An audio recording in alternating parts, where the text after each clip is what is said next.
Hi, and welcome to this episode of After the Cross Ministries. A threefold cord is not easily broken. I have a very special guest with me today, and he is a follower of Jesus Christ who I've known for several years. He first introduced me on his radio program called, it was a Hope Radio, and he was so excited about what I was doing in my life, how God was using me with music. And he's a musician. He works with the prison ministries, and he has a heart to put musical instruments into the mission field to help those without those instruments. And Richard Andrews is my special guest. Come on to the stage, Richard. Hey, sis. So I'm just so moved and blessed to have you here today. When I talk to people in the prison ministry, God has given you such favor with them. They know your testimony. It amazes them, and they know how you still go into the prisons and minister to the inmates. And the crossover that you and I have is I have a real heart for the prison ministry. I think we could get a lot of those people out of prison. They shouldn't even be there if they could be reading. However, once they are there, I want them reading, and I want them to come out and have productive lives as citizens in their communities. So that's your mission as well, to give these inmates a vision and a hope. But let me have you introduce yourself, and we'll just get started about, first of all, why you're involved with Prison Ministry Fellowship.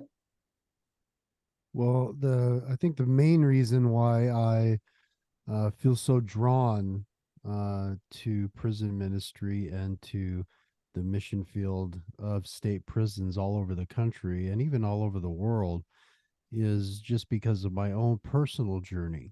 And I had made a series of just selfish and self-destructive choices as a youth, and I carried into my adulthood making those same selfish and self-destructive choices that led to a life of addiction and crime, and that pretty much only leads to one of two places, and either you escape from it entirely or you end up dead or you end up in jail or prison. And for me, I ended up in prison.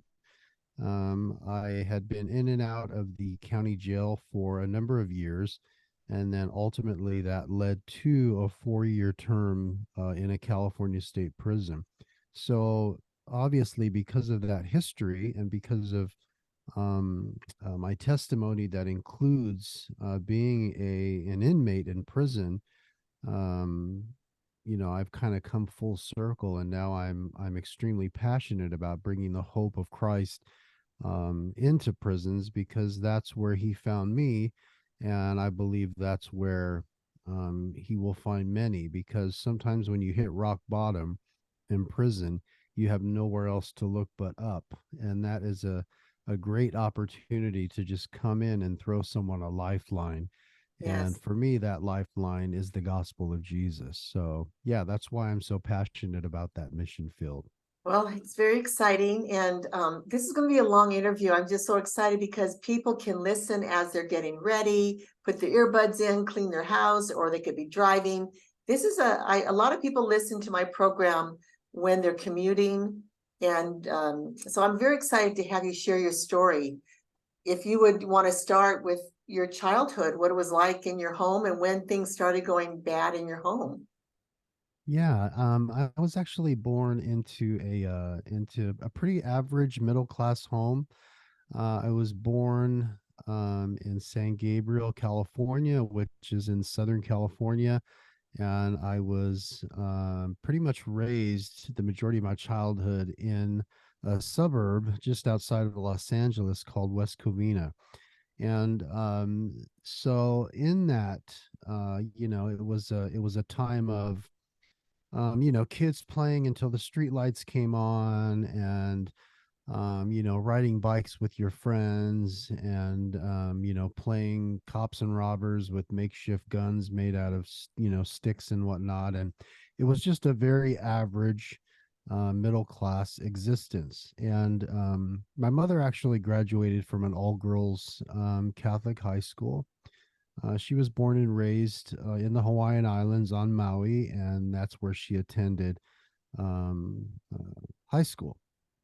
And she carried that faith into her adulthood and ultimately into her family. So I was raised in the Catholic Church.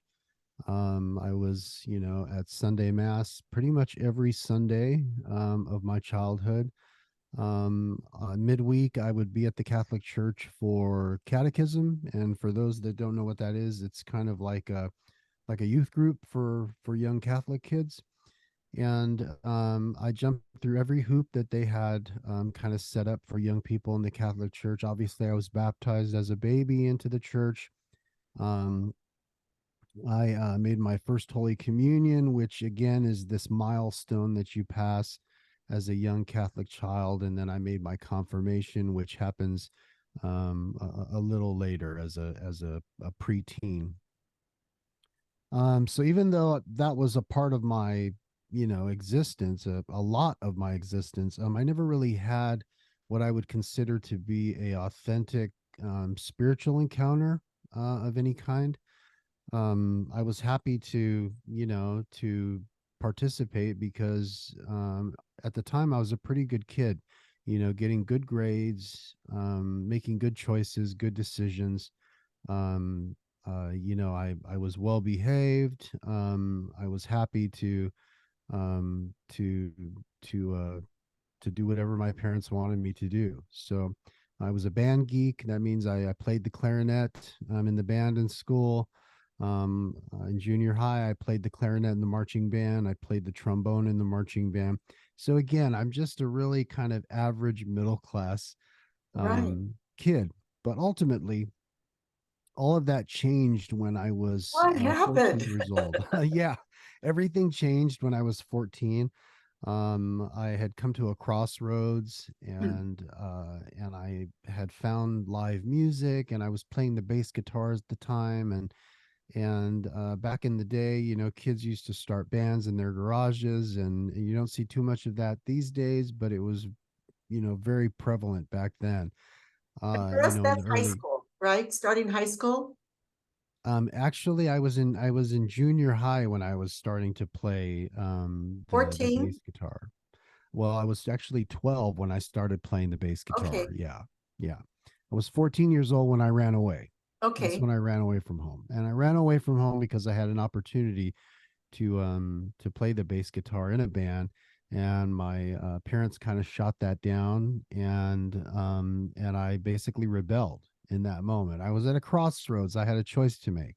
I could either continue down the path of being, an obedient son, or I could rebel, and I chose to rebel. And Wow. I ran away from home so that I could, you know basically just pursuing my selfish ambitions to want to play this instrument in this environment. And that's when everything changed for me. I went from, being an honor roll student, and a band geek, to becoming a teen father and a high school dropout and a drug addict. So a whole lot changed in a very short amount of time. By the time I was 18 years old, I was starting to get arrested. I was not only using drugs, I was a full blown addict, and I was dealing drugs. Um, as I said, I dropped out of high school, and I was a teen father expecting my second child by then. And I was just a very, very different person. And ultimately, that lifestyle led me to a time in state prison, as I mentioned. I was sentenced to 4 years for possession with the intent to sell methamphetamine, and all of a sudden, I, go from being a middle class kid to being a prison inmate. And it was a hard time, but it didn't seem too difficult at the time, because by then my heart was hard, like hard as stone. I was angry. I was mean. Every other word that came out of my mouth was the F word at the time. Interestingly enough, I was actually fearful of going to state prison. I had been in county jail many times, but I had this idea in my head of what state prison was going to be like, and I was fearful. But when you go in, you kind of project this hardness, as a safety precaution. So I went in, um, projecting this aggressive kind of posture. But as it turned out, I fit right in prison. So it only took a very short time before I got settled into that culture, and it's a very different culture than it is out here. And I was just another inmate counting the days and doing my time until I would be released. And a series of events that took place in that prison stint is ultimately how I came to faith in in Jesus Christ. So it happened in that prison.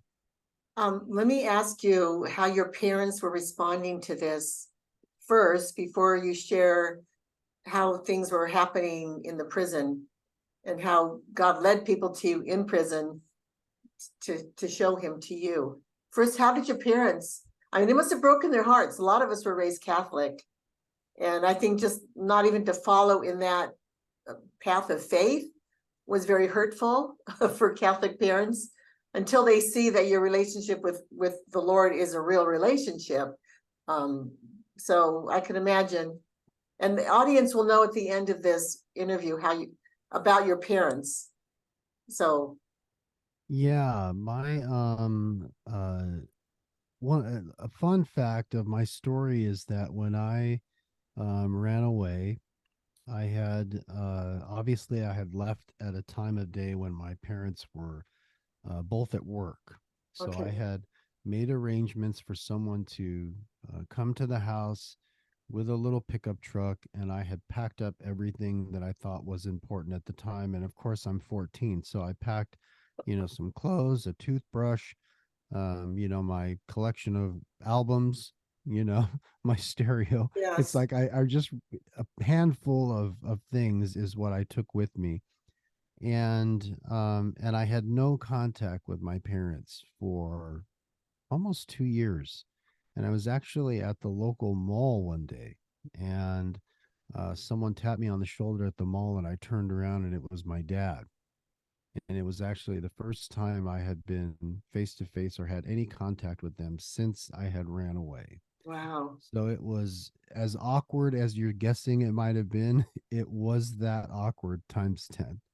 And he was very gracious. All he told me is he asked me to call my mom, is pretty much all he said. Because her heart was broken. And I actually, I lied. I wanted to get out of that awkward, uncomfortable moment as fast as I could.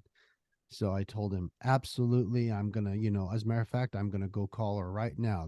This is, predating cell phones or anything like that. It was about landlines and cell Uh, and payphones. So, I basically tried to convince him that I was going to go to like the nearest payphone to call her right then. Now I had no intention of calling her, and I didn't. Um, but yeah, so that was really a fun fact.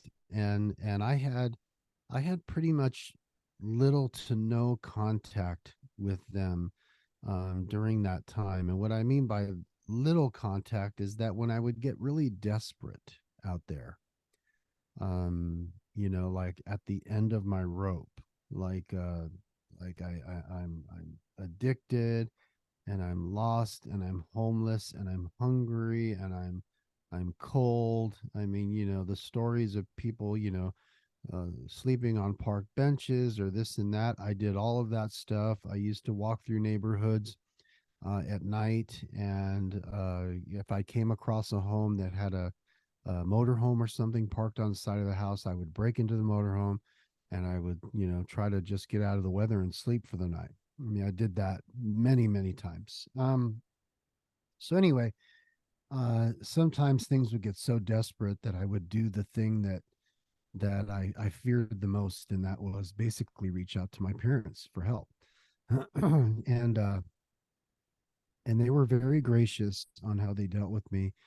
But I was lying to them. I had no plans on changing my ways at all. I just wanted to use them and manipulate them. So I would get off the streets, maybe be able to sleep for a while, and get as much food in my body as I could, eating them out of house and home for a few days.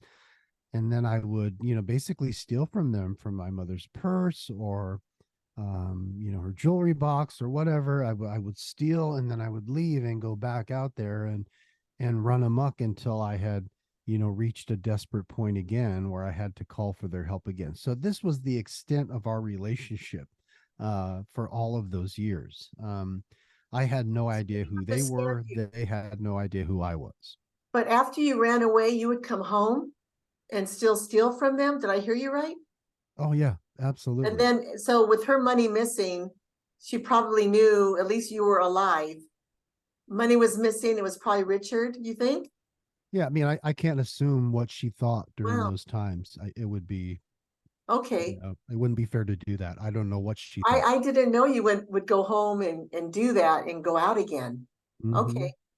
Yeah, I did.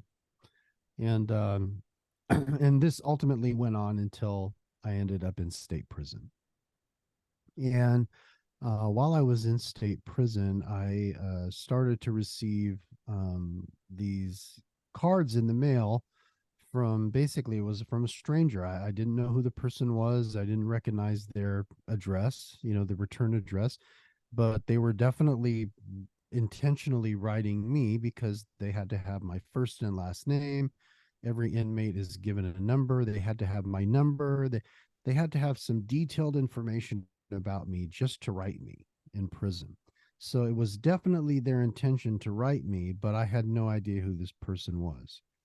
And these cards came very consistently, at least twice a month for over 2 years. I would receive a card from this person.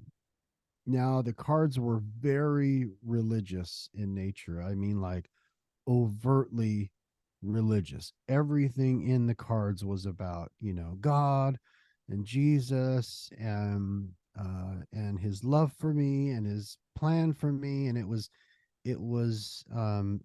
really repetitive. It was just this constant influx of these religious, overtly religious messages. And at the time, religion played no part in my life at all. I mean, I couldn't be further from it. And truth be told, I considered the contents of the cards to be pretty much nonsense. I mean, I people who were religious or had any kind of a belief system or a faith system, I used to mock them, and I considered them to be weak and foolish. And so when I get these cards, I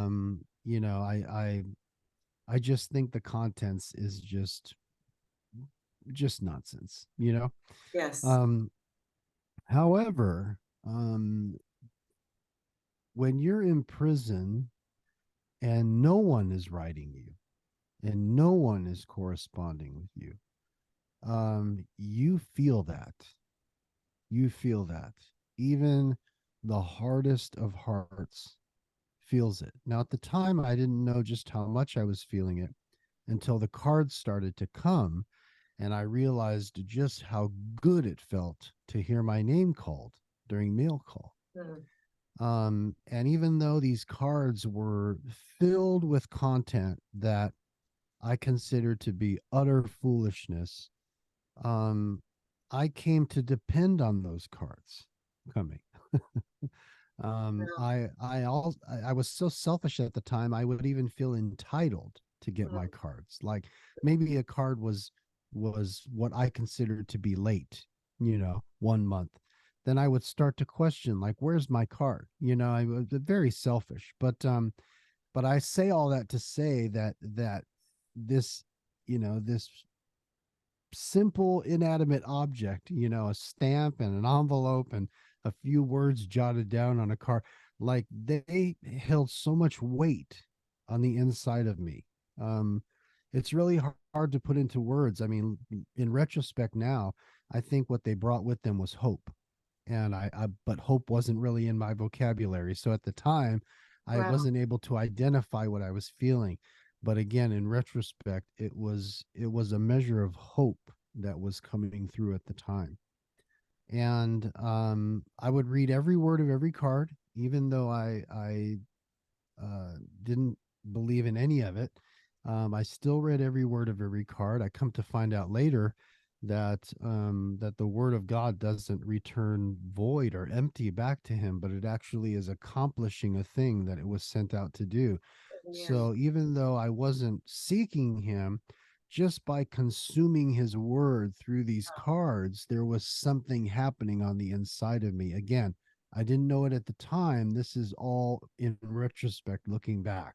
Um, Now, just a few months before my release date, I found myself in the prison chapel one night for a chapel service. Now, truth be told, I didn't go there for the service.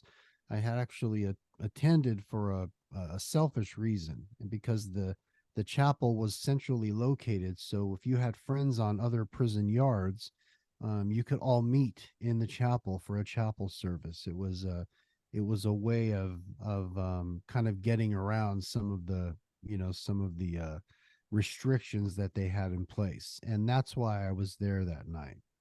But there was a guest that had come, and he was from the outside, and he spoke and he sang. I remember he had a guitar and he sang, but I had no idea what he was. I couldn't tell you today what he sang about or what he talked about. I have no memory of that, but I have a very clear memory of at the end of his time, him asking everyone in the room to bow their heads and close their eyes. And at the time, I didn't comply because I just simply wasn't one of them. I wasn't mad at him. I wasn't mad at anyone in the room. But I certainly was not going to bow my head or close my eyes. So when he made his request, I'm pretty sure everyone complied in the room but me, because as he began to scan the room with his eyes, his he made eye contact with me and he kind of froze and locked eyes with me. So I tried to motion to him physically a couple of times to try to encourage him to proceed with the message, because I wasn't going to be participating. And it was all nonverbal. I'm trying to, use hand signals and different things like that to get him to continue, because everyone else has their eyes closed and their heads bowed. Um, anyway, he was pretty much ignoring all of my hand signals and whatnot. And I quickly came to the conclusion that the only way I was going to get out of the room was to close my eyes and bow my head. And I'll tell you, I was not happy about it at the time. I was very angry. I I used to get angry so fast back then. Um uh like just 0 to 60 in a heartbeat. I was just Yes. immediately angry. And it led to just a lot of aggression and just a violent kind of a mindset. And it was no different that night. I was angry. And uh but I closed my eyes and I bowed my head simply to get out of the room. And as soon as I did, um, I immediately uh, had two images in my mind's eye, and the two images were the faces of my two daughters. And I remember closing my eyes and like seeing them, and with it came just a wave of guilt and shame. And Mhm. I was I was mindful of every selfish thing I had ever done. I was mindful of every moment I neglected them. I was mindful of every time I chose drugs over them. I chose myself over them. Uh, chose my own needs or my own interests over them. And it came out of nowhere. I mean, the moment came out of nowhere. I did not see it coming. And it hit me like a ton of bricks. And I remember having my eyes closed and just wanting so desperately to get as far away from that moment as I could. Now, on the streets, I could get high.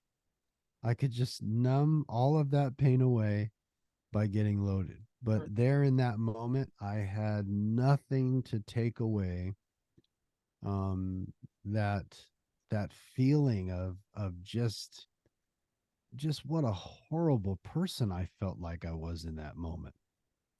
And and I wasn't necessarily someone who felt guilty about his actions, you know.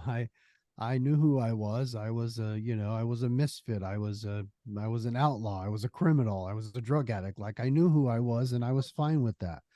But in that moment, not so much. And I'll never forget another. I felt someone tap me on the shoulder, and it was another inmate.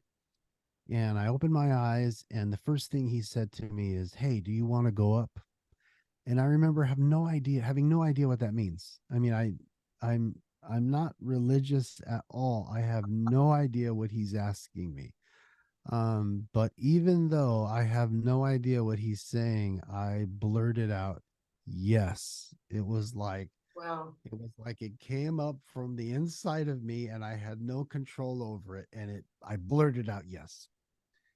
And he was so excited. And I found out real fast what he meant when he asked me if I wanted to go up, because he walked me right down the middle aisle, right to the very front of the platform. And the guy who, you know, was ignoring my hand signals just a few minutes earlier. Now I'm standing right in front of him and he says, "We're going to pray for you."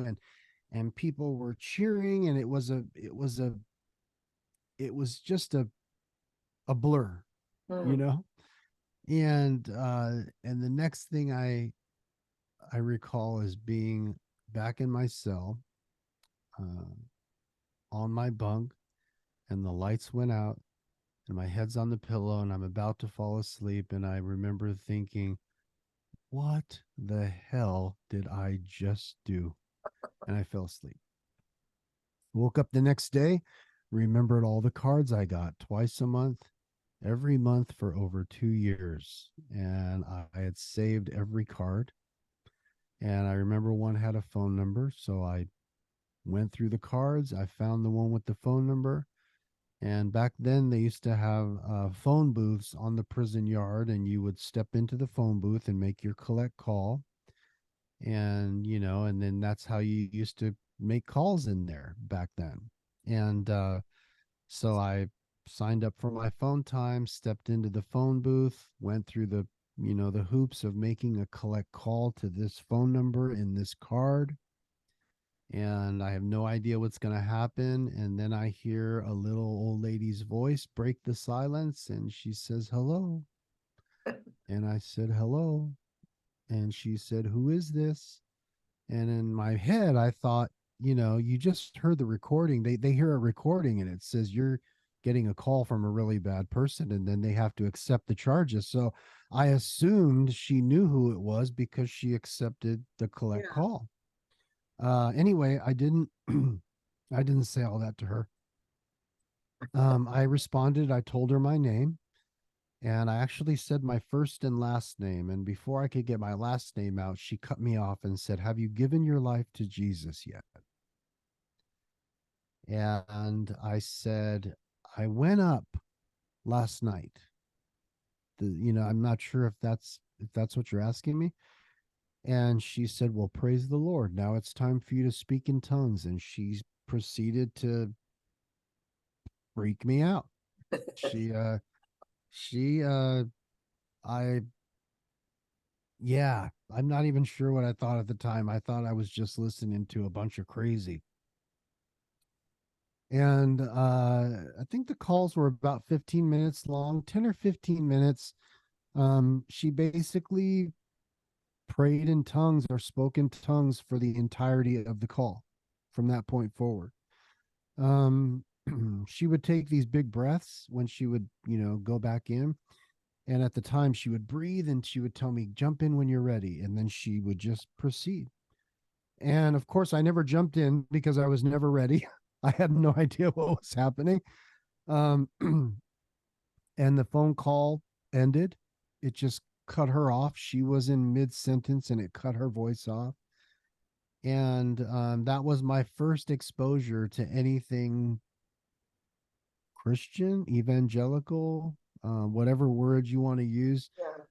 That was my very first exposure. And it was enough to tell me that at the time, it told me, I don't want anything to do Mm. with this. Like, this is just nuts. Like, I don't know what I was thinking when I went up that night, at the chapel. And then today, calling this number, like, what am I thinking? This isn't me.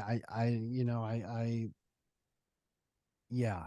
So I was released from that prison shortly after that phone call. January 8th of 1994 is the day that I walked out.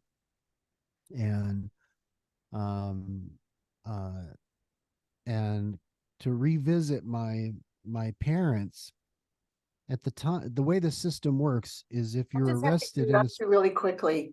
January 8th is Will's dad's birthday.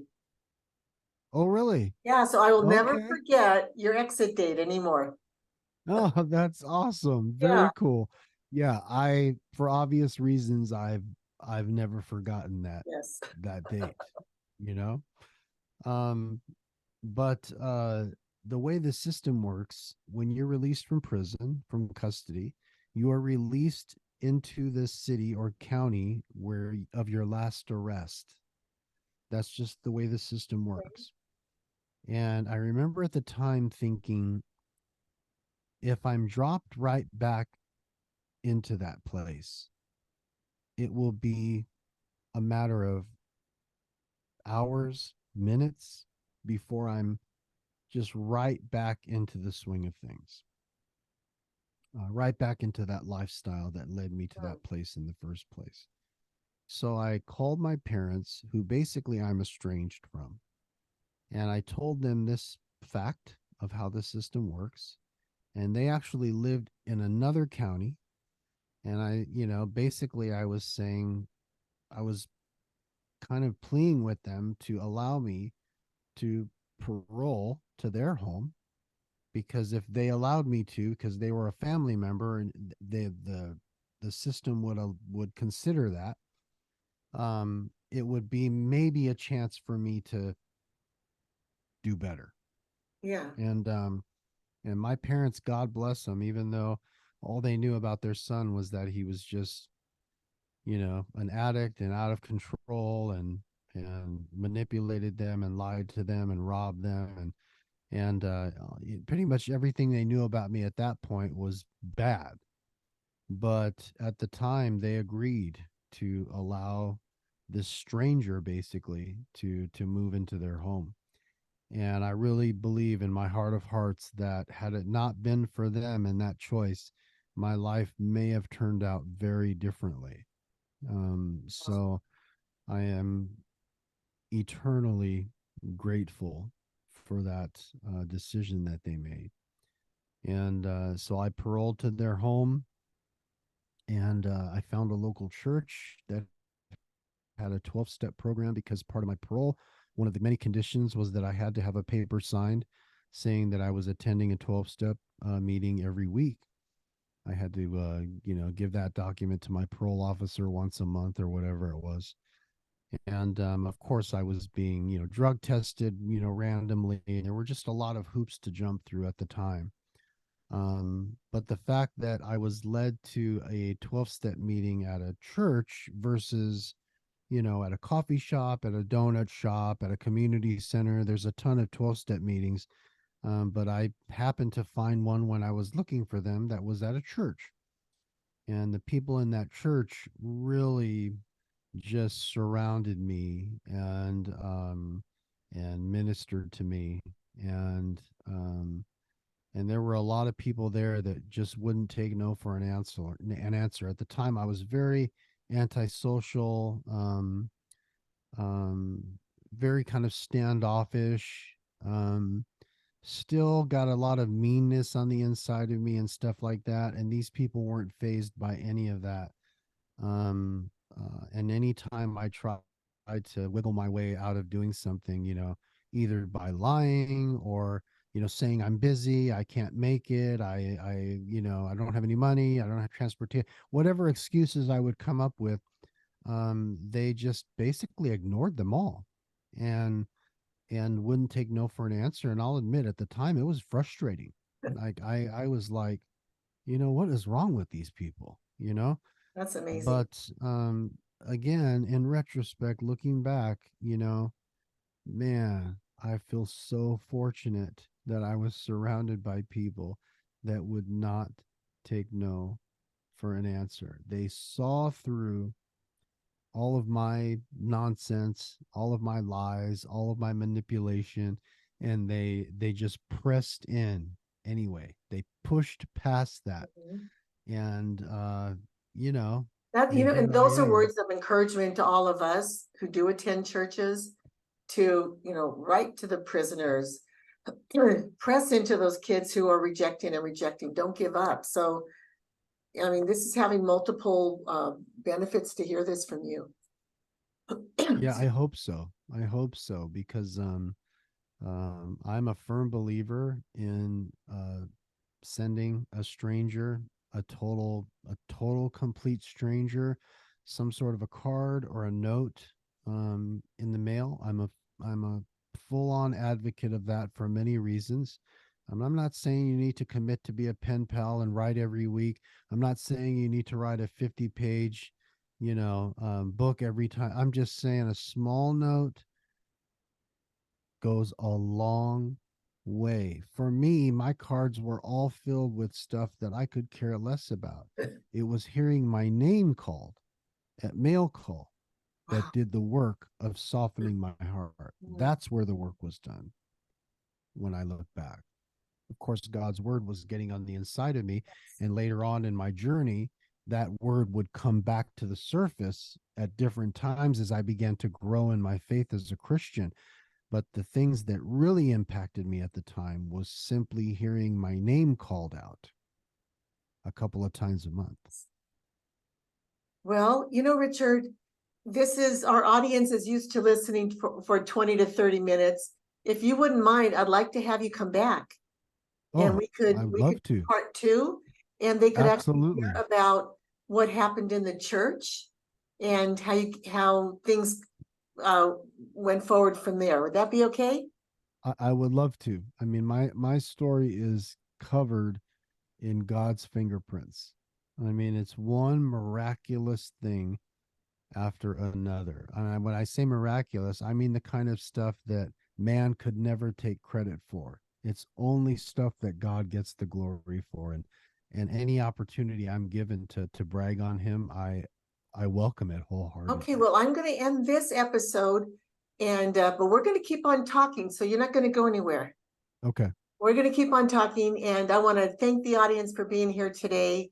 And please listen to some of the other testimonies that are on this YouTube. After the Cross Ministries, thanks for joining us today. And our special guest is Richard Andrews. And if you want to go to his Facebook, I'll have some information down below, some links where you can make a donation to help his ministry. And we will talk about his ministry to put musical instruments into the mission field. So I'll have some links down below, and stay tuned for our next episode. Bye-bye now.